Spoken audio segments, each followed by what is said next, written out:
Boa tarde, bem-vindos à nova temporada do Mundos e Fundos, o podcast da 60 Degrees. Primeiro que tudo, um bom ano para toda a gente. Estamos aqui no nosso novo espaço, espero que gostem.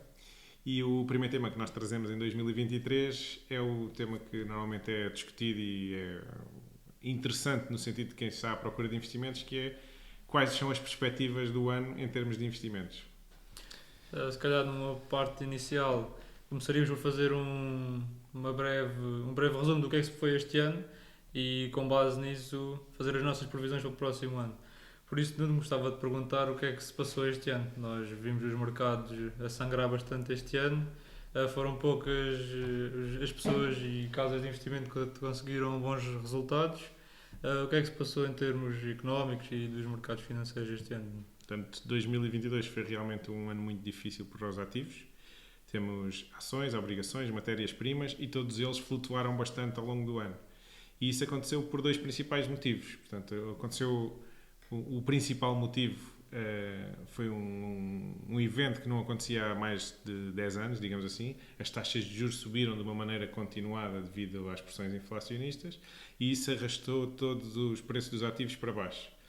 E depois, outra situação que também é extremamente desagradável desde o início do ano é o conflito entre a Ucrânia e a Rússia, que trouxe aqui uma guerra para as portas da Europa e que fez disparar os custos energéticos e os custos alimentares numa primeira fase, e isso traduziu-se depois aqui em pressões na Europa ao nível da indústria.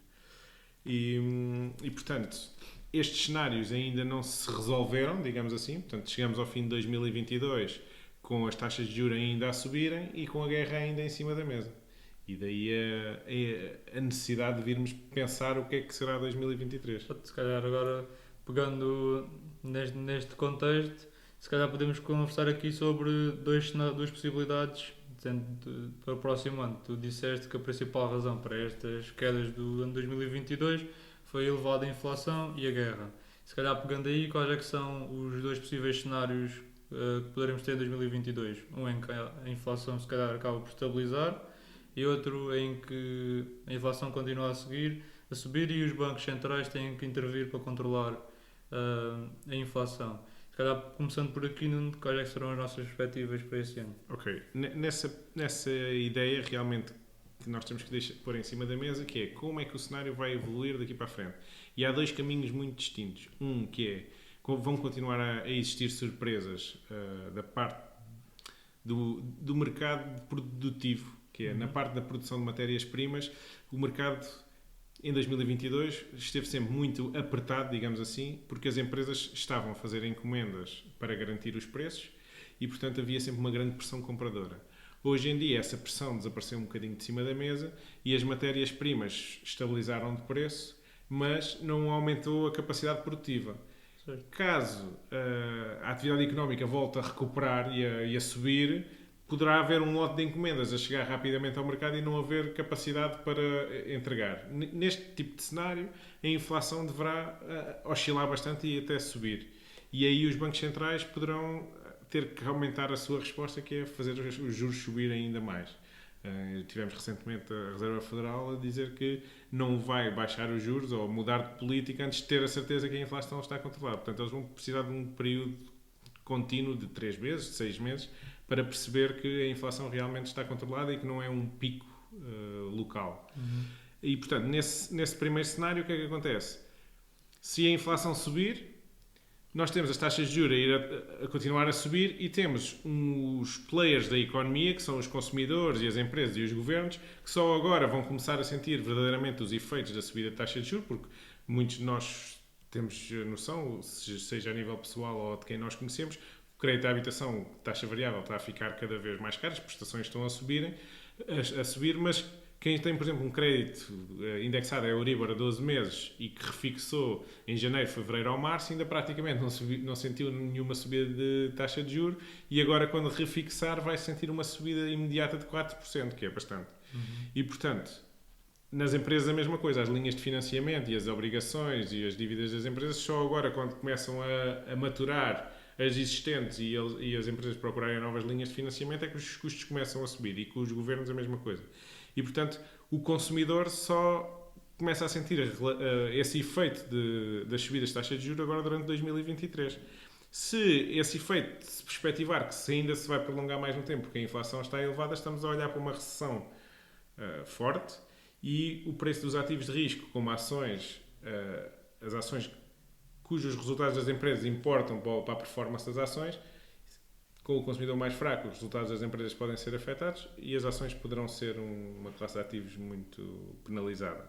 Ao nível das obrigações, enquanto as taxas de juros continuarem a subir, também deverão ser penalizadas, mas depois numa fase posterior poderão ser um ativo de refúgio, porque são em alturas de transição económica, normalmente os investidores tendem a ir para um ativo que é mais seguro em termos de estrutura de capital, portanto, mesmo que uma empresa vá à falência, as obrigações são mais seguras e têm uma remuneração que se é sabida à partida, portanto, fixa.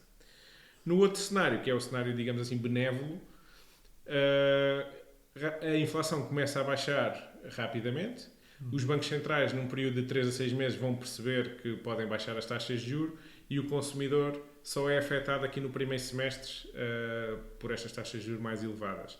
Nesse sentido, a recessão pode ser mais fraca e as empresas beneficiam porque, enquanto o consumidor se apercebe e não se apercebe disto, poderá manter o seu padrão de consumo, mais ou menos, e, portanto, os resultados das empresas não são tão afetados. E aqui as obrigações também vão beneficiar, porque estamos a falar de uma descida da taxa de juros. Portanto, no cenário mais benéfico, serão todos os tipos de ativos que vão beneficiar. Depois, em relação à outra dinâmica que nós tínhamos falado que ocorreu em 2022, a guerra na Europa, portanto, é um cenário muito binário, não é? Portanto, ninguém consegue adivinhar o que é que vai acontecer e, portanto, nós não podemos tomar decisões de investimento só com base de acho que a guerra acaba ou acho que a guerra se vai expandir.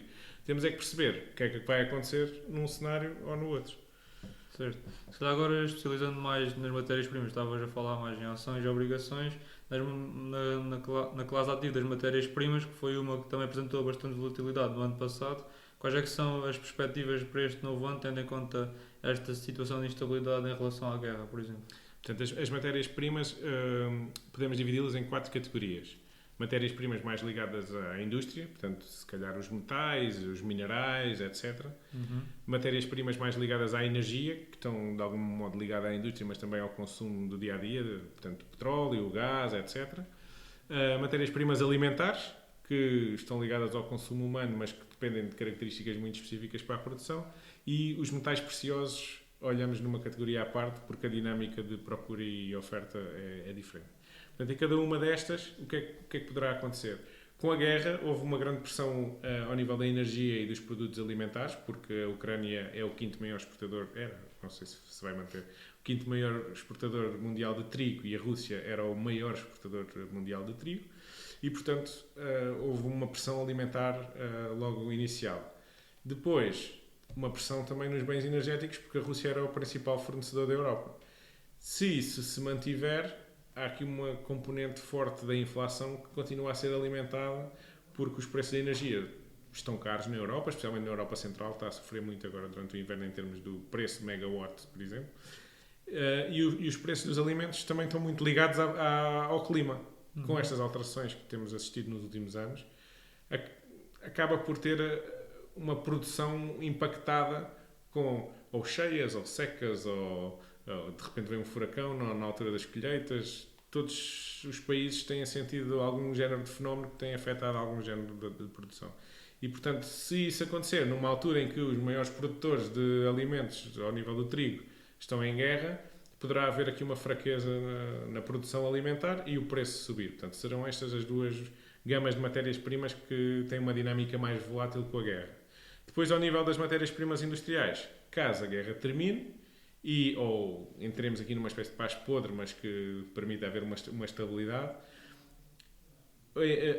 as economias do centro da Europa, que estão mais expostas aqui ao complexo energético vindo da Rússia, poderão recuperar uma parte da sua produção industrial, porque o custo de energia deverá baixar e as indústrias tornam-se novamente competitivas no cenário global e aí as matérias-primas industriais deverão subir, deverá aumentar a necessidade por aço, a necessidade por sódio, portanto, os componentes que servem para fazer os fertilizantes, os químicos que servem para misturar com o petróleo, com o crudo em bruto para depois transformar em gasolina, em gasóleo, etc. Esse género de componentes, todos deverão sentir uma pressão. E depois, ao nível dos metais preciosos, temos os bancos centrais de muitos países que estão ativamente no mercado a comprar ouro e prata também. Tem havido notícias que o estoque de prata é muito limitado versus o que está a ser transacionado, porque com este aumento da polaridade do mundo, há um conjunto de países que se sentem distanciados do mundo ocidental e, para evitarem sofrer as sanções, estão a diversificar as suas reservas internacionais, nomeadamente a China e a Rússia, têm vindo a comprar ouro muito ativamente e, portanto, têm pressionado este mercado e os metais preciosos poderão beneficiar neste contexto em 2023. Pronto, se calhar agora com base neste contexto e tendo em conta que já olhamos para todas as classes de ativos que aqui na Sixty costumamos transacionar, qual é que vai ser o posicionamento da Sixty para este início de ano na escolha da classe de ativos? Quais vão ser as preferências? Portanto, nestes cenários há uma classe de ativos que beneficia, ou pelo menos é mais robusta na maior parte dos cenários, que são as obrigações de curto prazo.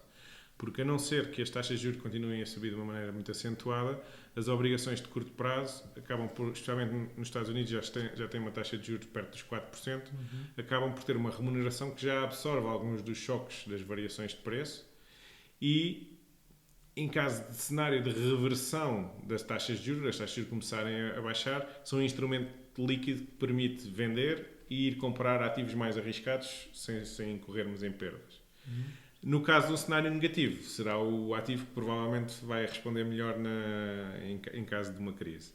E, portanto, esse é um dos ativos que nós não estávamos a investir em 2022, ou investíamos muito pouco, e que em 2023, agora no início do ano, estamos a olhar como aumentar a nossa exposição.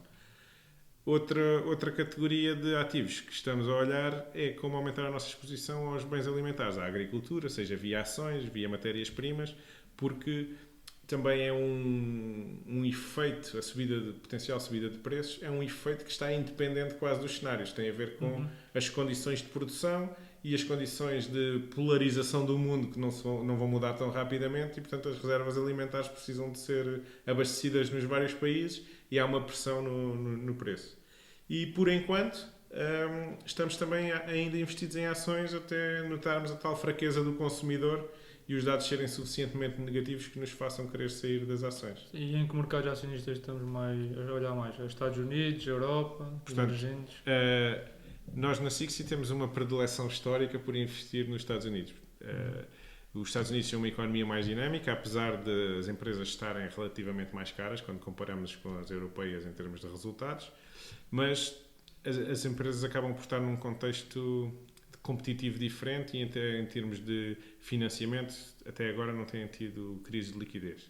Enquanto na Europa o que nós vimos há uma exposição geográfica de relativa proximidade a uma guerra, as empresas americanas conseguem aceder ao mercado europeu também e vir comprar empresas europeias com muita facilidade, mas em caso de haver aqui um cenário mais benéfico na guerra, pode não ser a paz, mas desde que seja aqui um cessar-fogo, alguma estabilidade. Exatamente, alguma estabilidade, as empresas europeias poderão beneficiar mais do que as americanas e aí poderemos fazer uma transição geográfica. Mas de momento estaremos mais investidos nos Estados Unidos, mas isto tem sempre aqui um contexto que na Sixty Degrees nós tentamos realçar muito, que é a adaptabilidade.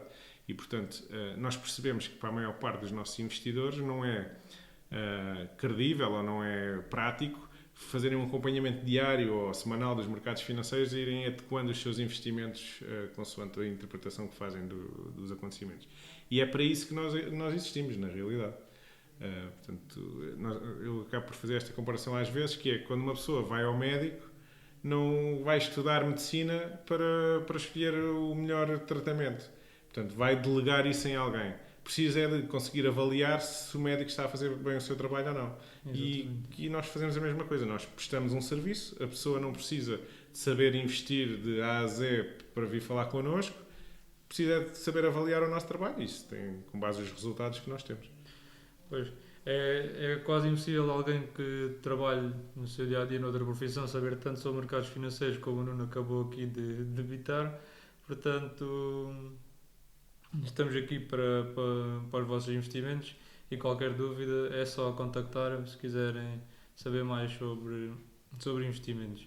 calhar contra este episódio do podcast, onde ficamos por aqui. Não sei se tens alguma coisa a dizer. Sim, acho que vamos apresentando outras novidades agora à medida que se vão desenrolando os próximos episódios e esperamos encontrar-vos desse lado.